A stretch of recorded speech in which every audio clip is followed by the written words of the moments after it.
दोस्तों आज से लगभग 14 साल पहले 19 अक्टूबर 2011 को एक champions league group stage match हो रहा था चेल्सी और बेल्जियम के क्लब गेंक के अगेंस्ट।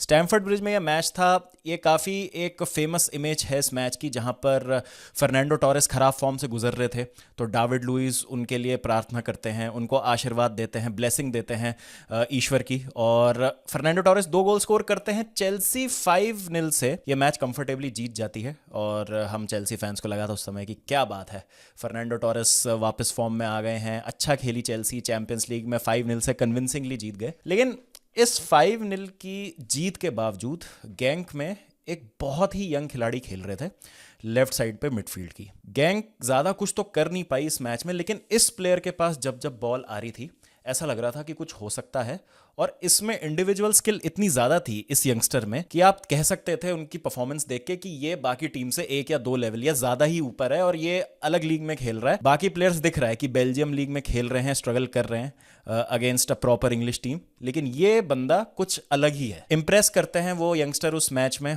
आगे जाके चेल्सी उनको खरीद भी लेती है, उनको स्काउट कर लेती है उसी मैच में। 2012 उसी सीजन की जनवरी ट्रांसफर विंडो में उनको खरीद लिया जाता है, लोन पे भेज दिया जाता है, और ये यंगस्टर आगे जाके बनता है one of the greatest attacking midfielders that football has ever seen. जी मैं बात कर रहा हूँ Kevin De Bruyne! Oh, wow, that's brilliant! That is magnificent!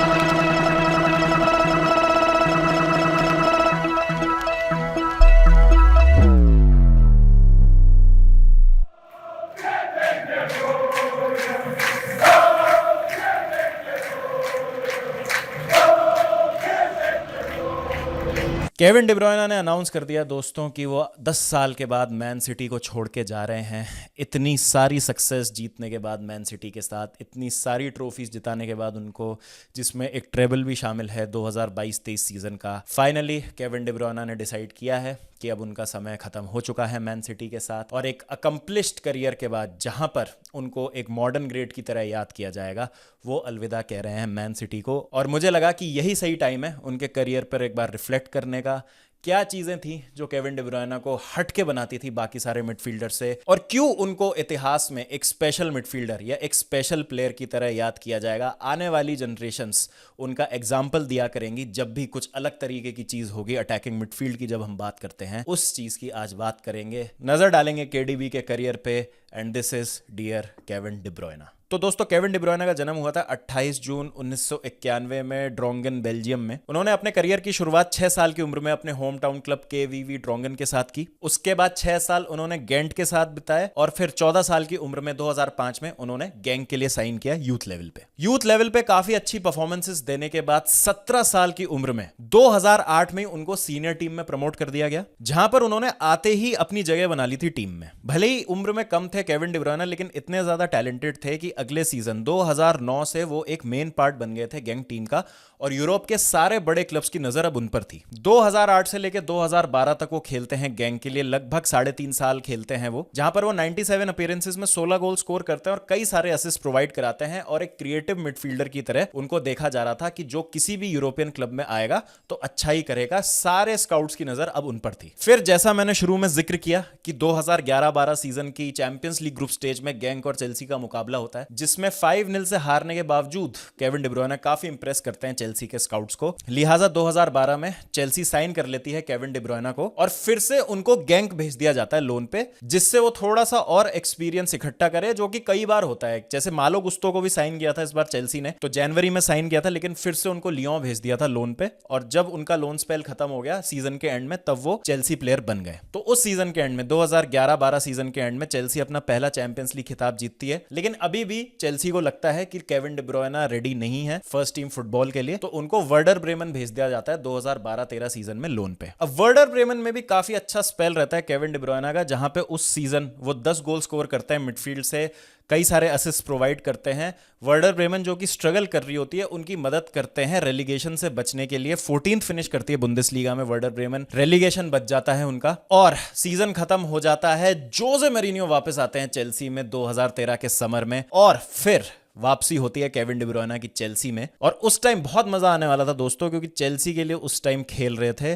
विलियन, Hazard, Oscar, Mata, Kevin De Bruyne. ये चेल्सी की फॉरवर्ड लाइन और मिडफील्ड थी जिसमें सैमुअल एटो और फर्नांडो टोरेस भी शामिल थे, और फिर इसी सीजन के जनवरी में मो साला को भी साइन कर लिया था। तो ऐसा लग रहा था कि अब तो बिल्कुल टेक ओवर होने वाला है वर्ल्ड पे और सब कुछ खत्म कर देगी चेल्सी, यहां पर सारी तोड़ फोड़ मचा देगी, और केविन डी ब्रुयना भी आ चुके हैं, मजा आने वाला है। और बिल्कुल बहुत ही शानदार तरीके से शुरुआत होती है केविन डी ब्रुयना के चेल्सी करियर की। पहला मैच होता है 2013-14 सीजन का प्रीमियर लीग में हल सिटी के against. Kevin De Bruyne start करते हैं वो मैच ऑस्कर के साथ, man of the match performance देते हैं जहां पर वो सेटअप करते हैं ऑस्कर को पहले गोल के लिए। नी इंजरी हो जाती है उनको उस मैच के बाद, लेकिन स्टिल टैलेंट देखते ही बनता था, और जिस तरीके से केविन डी ब्रुयना खेल रहे थे वो मैच, ऐसा लग रहा था कि क्या ही प्लेयर स्काउट करके साइन कर लिया है चेल्सी ने। लेकिन जैसे जैसे सीजन प्रोग्रेस होता है, फॉर सम स्ट्रेंज रीजन हम केविन डी ब्रुयना की अपीयरेंसेस बहुत कम देखते हैं। प्रीमियर लीग में तो उनको खिलाते ही नहीं है जोसे मरीनियो, इनिशियली वो थोड़ा इंजर्ड भी हो जाते हैं, लेकिन उनको ज्यादातर हम कप गेम्स में देखते हैं। थोड़े दिन बाद जनवरी में खबर आती है कि जोसे मरीनियो केविन डी ब्रुयना से खुश नहीं है, ट्रेनिंग में काफी लापरवाही बरतते हैं, वो हार्ड वर्किंग नहीं है, और ऑस्कर को अपना लॉन्ग टर्म नंबर 10 देख रहे थे जोसे मरीनियो तब। केविन डी ब्रुयना उनकी स्टाइल ऑफ प्ले में फिट नहीं हो रहे थे, प्लस थोड़ी सी केविन डी ब्रुयना और जोसे मरीनियो की तनातनी हुई ऑफ फील्ड, जिससे डिसाइड किया चेल्सी ने कि 2013 की जनवरी में वुल्सबर्ग भेज दिया जाएगा लोन पे केविन डी ब्रुयना को, और फिर आगे हम देखेंगे कि क्या करना है। लेकिन थोड़े दिन बाद खबर आती है कि ये लोन नहीं होगा, ये परमानेंट डील ही हो जाएगी। जोसे मरीनो ने डिसाइड कर लिया है कि केविन डी ब्रुयना की जगह नहीं बन रही है, और फिर उनको परमानेंटली 18 मिलियन की फी देके वुल्सबर्ग साइन कर लेती है, और फिर से वापसी हो जाती है केविन डी ब्रुयना की बुंदेसलीगा में। अब ये 18 मिलियन जो चेल्सी ने उस टाइम कमाए थे, इतने भारी पड़ेंगे आगे जाके आने वाले सालों में। ये ना मैंने, ना जोसे मरीनो ने, ना चेल्सी की हायरार्की ने, या किसी चेल्सी फैन ने सोचा होगा। तो वुल्सबर्ग चले जाते हैं केविन डी ब्रुयना, और जो 2014-15 सीजन होता है वो उनका ब्रेक थ्रू सीजन था। केविन डी ब्रुयना के पास एक पॉइंट था प्रूव करने के लिए, शानदार फुटबॉल खेलते हैं वो सीजन वुल्सबर्ग के लिए। वुल्सबर्ग सेकंड फिनिश करती है बुंदेसलीगा में। केविन डी ब्रुयना के स्टैट्स होते हैं 16 गोल्स और 27 असिस्ट्स इन ऑल कॉम्पिटिशंस, और फिर उनको उस season Germany football player of the year का अवार्ड भी मिलता है। तो स्टैब्लिश कर लिया था केविन डी ब्रुयना ने बुंदेसलीगा में खुद को, और ये प्रूव किया था कि शायद चेल्सी ने कहीं ना कहीं गलती कर दी है। और उस सीजन वो सिर्फ सेकंड ही फिनिश नहीं करते वुल्सबर्ग के साथ बुंदेसलीगा में, बल्कि डीएफबी पोकल के फाइनल तक भी पहुंचते हैं, और बोरोशिया डॉर्टमंड को 3-1 की स्कोर लाइन से हरा के डीएफबी पोकल भी जिताते हैं वुल्सबर्ग को, जहां पर उनकी एक man of the match performance होती है। अब अगले सीजन की शुरुआत होती है 2015-16 सीजन की। फिर से एक बहुत ही शानदार शुरुआत करते हैं केविन डी ब्रुयना। यहां पे वुल्सबर्ग डीएफएल सुपर कप जीत जाती है बायर्न म्यूनिख को हरा के। 89वें मिनट में निकलस बेडनर इक्वलाइजर स्कोर करते हैं, जिसका असिस्ट प्रोवाइड करते हैं केविन डी ब्रुयना, और फिर जो पेनल्टी शूटआउट होता है उसमें भी अपनी पेनल्टी कन्वर्ट करते हैं। 4-1 से वुल्सबर्ग जीतती है पेनल्टी शूटआउट, सुपर कप जीत जाती है वुल्सबर्ग। कुछ दिन के बाद मैन सिटी से रूमर्स आने लग जाते हैं केविन डी ब्रुयना के, जिस पर केविन डी ब्रुयना से सवाल पूछा जाता है कि रूमर्स आ रहे हैं आपके, क्या आप प्रीमियर लीग वापस जा सकते हैं? तो उस पर उनका यह जवाब होता है, क्योंकि अब एक एस्टैब्लिश प्लेयर बन चुके हैं केविन डी ब्रुयना, बुंदेसलीगा में काफी जल्दी उन्होंने अपने आप को प्रूव कर दिया है, तो उनका काफी एक कॉन्फिडेंट जवाब होता है। वो ये कहते हैं कि मैं अगर इंग्लैंड जाऊंगा या इंग्लैंड से कोई ऑफर आता है तो मैं उस ऑफर को सुनूंगा जरूर, लेकिन सिर्फ मुझे अपने आप को प्रूव करना है, मैं उसके लिए इंग्लैंड नहीं जाऊंगा ये दिखाने के लिए कि मैं वहां पे खेल सकता हूं। अगर एक अच्छा ऑफर आता है और मेरे लिए अच्छी अपॉर्चुनिटी होती है तो मैं जाऊंगा, जो मेरे फैमिली के लिए और मेरे करियर के लिए बेहतर हो। थोड़े दिन के बाद कुछ ऐसा ही होता है, मल्टीपल बिड्स रिजेक्ट होने के बाद 55 मिलियन की बिड सबमिट करती है man city Kevin De Bruyne के लिए, और उनको वुल्सबर्ग से ले आते हैं वो मैन सिटी। उस समय का सेकंड मोस्ट एक्सपेंसिव ट्रांसफर होता है ये, after Angel Di Maria to Manchester United. 60 million दिए थे मैनचेस्टर यूनाइटेड ने रियल मैड्रिड को डी मरिया को साइन करने के लिए। उसके बाद सेकंड मोस्ट एक्सपेंसिव ट्रांसफर था ये उस समय प्रीमियर लीग हिस्ट्री का। तो जब ये ट्रांसफर हुआ तो द इंडिपेंडेंट करके एक न्यूज़पेपर है इंग्लैंड में, उन्होंने ये हेडलाइन डाली कि क्यों मैन सिटी ने इतने ज्यादा पैसे दिए हैं एक चेल्सी रिजेक्ट के लिए। पॉल मर्सन उन्होंने भी ये कहा था कि रिडिकुलसली ओवर प्राइस डील है ये, और मैन सिटी ने क्यों केविन डी ब्रुयना को एक सीजन के बेस पे खरीद लिया है 55 मिलियन देके। किसी को भी नहीं पता था कि ये 55 मिलियन शायद सबसे अच्छा 55 मिलियन होने वाला है जो मैन सिटी खर्च करेगी किसी भी ट्रांसफर विंडो में। तो अब शुरू होता है 2015-16 सीजन। यहां पे मैन सिटी के मैनेजर होते हैं मैनुअल पेलेग्रिनी, और केविन डी ब्रुयना अपनी ब्रिलियंस फिर से दिखाते हैं। एक बहुत ही सी अच्छी टीम मैन सिटी की स्टैब्लिश हो चुकी है यहां पर, जहां पर आपको देखने को मिल रहे हैं प्लेयर्स जैसे सर्जियो अग्वेरो, डेविड सिल्वा, याया टूरे। उसमें उन्होंने केविन डी ब्रुयना को भी ऐड कर लिया है। लेकिन ये सीजन बहुत अच्छा नहीं रहता है मैन सिटी के लिए, और ये एक बहुत ही one of a kind season था जहां पे लेस्टर सिटी लीग जीत जाती है। मैन सिटी जैसे तैसे फोर्थ फिनिश करती है। मैन सिटी और मैन यूनाइटेड के सेम नंबर ऑफ पॉइंट्स होते हैं, गोल डिफरेंस पे मैन सिटी फोर्थ फिनिश करती है। मैनुअल पेलेग्रिनी को अलविदा कह देती है मैन सिटी सीजन सीजन के एंड में और 2016 की शुरुआत में साइन किया जाता है पेप ग्वार्डियोला को as the new Man City manager. अब दोस्तों एक डायनेस्टी की शुरुआत होने वाली थी। पेप ग्वार्डियोला आ चुके हैं, one of the best managers, उस समय अपने आप को स्टैब्लिश ऑलरेडी कर चुके हैं, बार्सिलोना के साथ मल्टीपल टाइटल्स जीत चुके हैं इंक्लूडिंग अ ट्रेबल, अभी अभी बायर्न म्यूनिख को मैनेज करके आ रहे हैं। केविन डी ब्रुयने को ऑलरेडी देख चुके हैं वो बुंदेसलीगा में जब वो बायर्न म्यूनिख के मैनेजर थे, और फिर एक सीजन लगता है पेप को सेटल होने में मैन सिटी में, जहां पर ट्रॉफीलेस रहते हैं वो। उनकी जिंदगी का एकमात्र और इकलौता ट्रॉफीलेस सीजन था 2016-17 में, जब वो मैन सिटी के साथ कुछ नहीं जीते थे। थर्ड फिनिश किया था उन्होंने प्रीमियर लीग में, और फिर उसके बाद 2017 से लेके 2024 तक एक ऐसा हमने मैन सिटी का डोमिनेशन देखा है जिसमें उन्होंने कोई भी ऐसी ट्रॉफी नहीं थी जो नहीं जीती। शानदार सीजन रहता है मैन सिटी और केविन डी ब्रुयने के लिए 2017-18 सेंचुरियंस वाला सीजन था, जहां पर 100 पॉइंट हासिल करके शानदार तरीके से प्रीमियर लीग जीतती है man city in all competitions. Kevin De ब्रुयने के होते हैं 12 गोल और 21 असिस्ट, और उनका एक बहुत ही मेमोरेबल परफॉर्मेंस था चेल्सी के अगेंस्ट स्टैमफोर्ड ब्रिज में, जहां पर वो अपने वीक फुट से एक शानदार गोल स्कोर करते हैं, थीबो कोर्तोआ को बीट करते हैं फार पोस्ट पे, और सेलिब्रेट करके चेल्सी को प्रूव करते हैं कि शायद उन्होंने बहुत बड़ी गलती कर दी कि केविन डी ब्रुयने जैसे प्लेयर को जाने दिया। उसके बाद दोस्तों हर सीजन में बड़े मैचेस में, बड़े प्रीमियर लीग मैचेस में केविन डी ब्रुयने ने हमेशा खुद को प्रूव किया। अगर मैं हर सीजन में बड़ी बड़ी परफॉर्मेंसेस की बात करूं तो ये वीडियो आराम से 1 से 1.5 घंटे का हो जाएगा, लेकिन कुछ हाइलाइट्स अनगिनत परफॉर्मेंसेस में से मैं आपके सामने रखना चाहता हूं। अगर टॉप 5 केविन डी ब्रुयने परफॉर्मेंसेस की मैं बात करूं तो ऑलरेडी जो चेल्सी के अगेंस्ट उन्होंने गोल मारा था स्टैमफोर्ड ब्रिज में 2017-18 सीजन में, वो याद आता है। 4 गोल मारे थे उन्होंने वुल्स को मोलिन्यू पे 2021-22 सीजन में, वो एक बहुत ही जबरदस्त परफॉर्मेंस था। फिर वुल्सबर्ग के लिए अगर हम उनके डीएफबी पोकल फाइनल परफॉर्मेंस की बात करें, जहां पर उन्होंने हराया था बोरुसिया डॉर्टमुंड को, वो बड़ी जबरदस्त परफॉर्मेंस थी उनकी। फिर 2022-23 चैंपियंस लीग कैंपेन में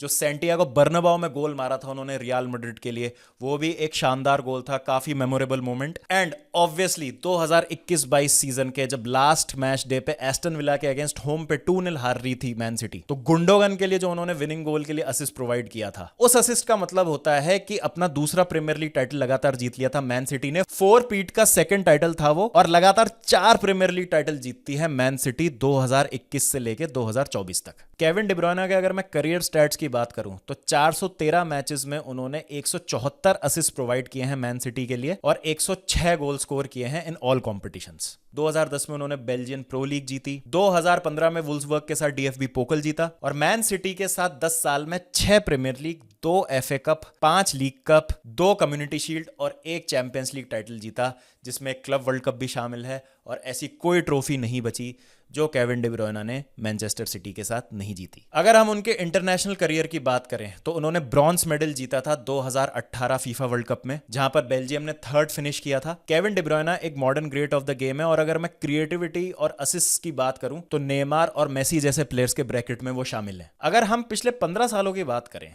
अक्रॉस यूरोपियन टॉप 5 लीग्स, तो सबसे ज्यादा एक्सपेक्टेड असिस्ट देने वाले प्लेयर्स की लिस्ट में 2nd नंबर पर है Kevin De ब्रुयने in a particular season. Number 1 पर है नेमार, जिन्होंने 2014-15 सीजन में 24.8 के एक्सपेक्टेड असिस्ट दिए थे उस सीजन। 2nd प्लेस पर आते हैं केडीबी, जिन्होंने मैन सिटी के लिए 2018-19 सीजन में 20.09 के एक्सपेक्टेड असिस्ट दिए थे, जो कि मेसी के 2015 सीजन में 18 के एक्सपेक्टेड असिस्ट से भी ज्यादा है। जब से केविन डी ब्रुयने ने अपना मैन सिटी के लिए डेब्यू किया, तो प्रीमियर लीग में ही अगर हम उनका कंपैरिजन करें बाकी प्लेयर्स में, तो प्रोग्रेसिव पासेस में वो नंबर 1 है, शॉर्ट क्रिएटिंग एक्शन में वो नंबर 1 है, की पासेस निकालने में नंबर 1 है, passes into the penalty area में 1 है, थ्रू बॉल्स में नंबर 1 है, असिस्ट में नंबर 1 है, टाइटल्स में नंबर 1 है। इसका मतलब जब से केविन डी ब्रुयने ने पिछले 10 साल में अपनी प्रीमियर लीग में फुटबॉल खेली है, उनके जैसा क्रिएटिव मिडफील्डर नहीं हुआ है। और जिस तरीके के प्लेयर केविन डी ब्रुयने थे, अच्छी बात है कि उनके पास स्टैट्स हैं अपनी ग्रेटनेस को प्रूव करने के लिए, नहीं तो आजकल दोस्तों कभी भी हम किसी प्लेयर की बात करते हैं तो उसका जो वजन होता है उसके स्टैट्स से तोलते हैं। केविन डी ब्रुयने के फेवर में एक और अच्छी बात गई कि उनके पास अग्वेरो और फिर बाद में हालैंड जैसे स्ट्राइकर्स आए, जिन्होंने उनके ये नंबर्स बढ़ाने में मदद की है। लेकिन बहुत प्लेयर्स ऐसे होते हैं जो चांसेस बहुत अच्छे क्रिएट करेंगे, की पासेस निकालेंगे, थ्रू बॉल्स निकालेंगे, लेकिन उनके असिस्ट के नंबर्स बहुत कम होंगे। तो ये दिखता है कि अच्छा ये तो क्रिएटिव ही नहीं है, इसके असिस्ट बहुत कम है। असली बात ये होती है कि उसके पास वो स्ट्राइकर नहीं है। तो एक टीम भी बहुत अच्छी बनाई पेप ग्वार्डियोला ने, मैन सिटी की स्क्वाड भी बहुत अच्छी थी, जिन्होंने साथ में केविन डी ब्रुयने के बहुत सारी सक्सेस अचीव की, और केविन डी ब्रुयने उस मिडफील्ड का एक बहुत इंपॉर्टेंट पार्ट थे। एथलेटिक का एक बहुत इंटरेस्टिंग इंटरव्यू था जहां पे केविन डी ब्रुयने से पूछा था कि तुम्हारी पोजीशन क्या है, तो उन्होंने कहा था कि ना मैं नंबर 8 हूँ ना मैं नंबर 10 हूँ, मुझे तो बस एक फ्री स्पेस में रोल मिला हुआ है जहाँ पे पेप गार्डियोला ने मुझे फ्रीडम दे रखी है कि तुम फ्री स्पेस में रहो, अपने हिसाब से गेम को इंटरप्रेट करो, और फिर जब तुम्हें मौका मिले तो तुम्हारा विजन है उस हिसाब से तुम वो की पास निकालो, जब तुम्हें लगता है तुम गोल स्कोर कर सकते हो, शूटिंग अपॉर्चुनिटी है, तुम गोल स्कोर करो। और यही केविन डी ब्रुयना को सबसे ज्यादा महान बनाती है। केविन डी ब्रुयना जब रिटायर होंगे और उनकी पोजीशन में जब कोई प्लेयर खेलने आएगा या उनके जैसे रोल का कोई प्लेयर जब खेलने लगेगा तो हम उसको कहेंगे कि he is playing in the Kevin De Bruyne position या he is playing in the KDB role. अगर कोई एक बंदा एक रोल डिफाइन करके चला जाता है या फुटबॉल में एक पोजीशन अपने नाम पे करके चला जाता है, उससे पता चलता है कि वो कितना महान प्लेयर था और उसने कितनी ग्रेटनेस अचीव की है। अगर आप मैन सिटी के फैन चाहे हो चाहे नहीं हो, आपको मैन सिटी पसंद भी नहीं हो, लेकिन आप केविन डी ब्रुयना की ग्रेटनेस को इग्नोर नहीं कर सकते। आपको मानना ही पड़ेगा कि आपने एक जनरेशनल प्लेयर को देखा है और इसमें पेप गार्डियोला का बहुत बड़ा योगदान है। इवन डिफेंसिवली भी केविन डी ब्रुयना के बहुत ज्यादा इंपॉर्टेंट कॉन्ट्रीब्यूशंस होते हैं। जिस तरीके से वो जब ऑफ द बॉल होती है मैन सिटी, पीछे आते हैं, मदद करते हैं, उनकी ब्रेक इन प्ले लाते हैं और सीधा वो एक ऐसा पास निकाल देते हैं कि पूरा जो गेम फ्लो है वो ही चेंज हो जाता है। तो आई एम ग्लैड कि केविन डी ब्रुयना एक ऐसे ग्रेट है जिनके पास स्टैट्स हैं। ऐसा नहीं होगा कि जिन्होंने सिर्फ केविन डी ब्रुयना को देखा ही है वो उनकी ग्रेटनेस मानेंगे, नहीं तो आपको प्रूव करना पड़ता है ना, यार तूने देखा नहीं उस बंदे को खेलते हुए, इतने कोई असिस्ट और गोल्स की जरूरत नहीं थी, तुम देखते तब तुम्हें पता चलता है कि भाई तुमने क्या देखा है फील्ड पे। आई एम ग्लैड कि वो स्टैट्स से भी बैक कर सकते हैं केविन डी ब्रुयना। बाकी जिन्होंने देखा है वो तो जानते ही हैं कि किस लेवल के वो प्लेयर थे। एक जो बस मैं बोलूंगा केविन डी ब्रुयना के करियर का मलाल जो रहेगा, मुझे लगता है कि अगर लुकाकू के अलावा कोई एक अच्छा स्ट्राइकर होता बेल्जियम में, अब आप इससे पहले बोलें कि लुकाकू ने लगभग 90 गोल मारे हैं 120 अपीयरेंसेस में बेल्जियम के लिए, तो मैं उससे सहमत नहीं हूं। बड़े गोल नहीं मारे लुकाकू ने बहुत ज्यादा, और जब जरूरत थी बेल्जियम को वहां पे बहुत लेट डाउन किया उन्होंने। क्रोएशिया का मैच याद आता है मुझे 2022 वर्ल्ड कप का, जहां पे केविन डी ब्रुयना ने जी तोड़ कोशिश करी अपनी टीम को जिताने की, लेकिन उनको साथ नहीं मिला रोमेलू लुकाकू से, एंड एट टाइम्स उनके टीममेट्स ने भी उनको लेट डाउन किया। 2018 एक बहुत अच्छा मौका था बेल्जियम के पास जहां पे हजार्ड बहुत अच्छा खेल रहे थे, डी ब्रुयना बहुत अच्छा खेल रहे थे, कोर्तोआ बहुत अच्छी फॉर्म में थे कि कुछ ये बड़ा कर सकती थी टीम। लेकिन अभी जब हमने यूरो में परफॉर्मेंस देखी तो टीम के ऑफ फील्ड इश्यूज प्लस आपस में लड़ाइयाँ और गोल्डन जनरेशन का वेस्ट होना, तो ये एक शायद थोड़ी सी चीज़ है जो मलाल लेके आएगी केविन डी ब्रुयना के मन में। बट अदरवाइज क्लब फुटबॉल में तो ऐसा कुछ नहीं है जो उन्होंने नहीं किया। तो एक शानदार प्लेयर, बेहतरीन पासर, क्रिएटिव प्लेयर, फिनिशर बहुत तगड़े थे केविन डी ब्रुयना। उनकी फिनिशिंग के लिए उनको इतना क्रेडिट नहीं मिलता जितना मिलना चाहिए। लेफ्ट फुट, राइट फुट, जो भी पोजीशन हो, जहां भी अपॉर्चुनिटी हो, हमेशा वहां रेडी। क्रूशल गोल्स मारे मैन सिटी के लिए बहुत ज्यादा, और आज 10 साल बाद जब उन्हें लग रहा है कि उनका शरीर उस लेवल पे नहीं है फिट, और हमको दिख भी रहा है पिछले कुछ टाइम से कि केविन डी ब्रुयना शायद उतने फिट नहीं है जितने पहले थे, या उस लेवल का कंट्रीब्यूशन नहीं कर पाएंगे जहां पे वो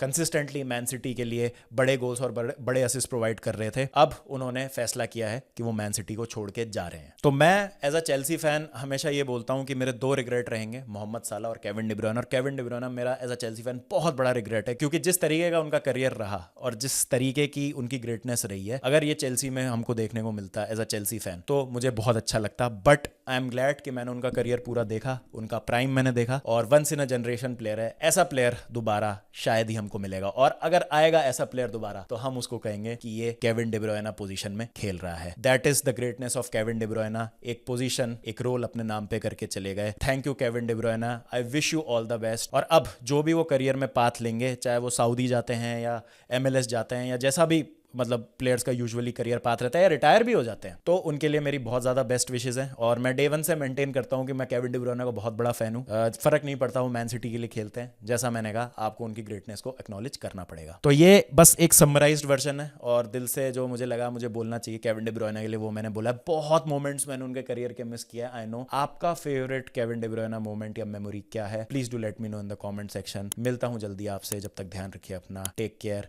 एंड थैंक यू KDB।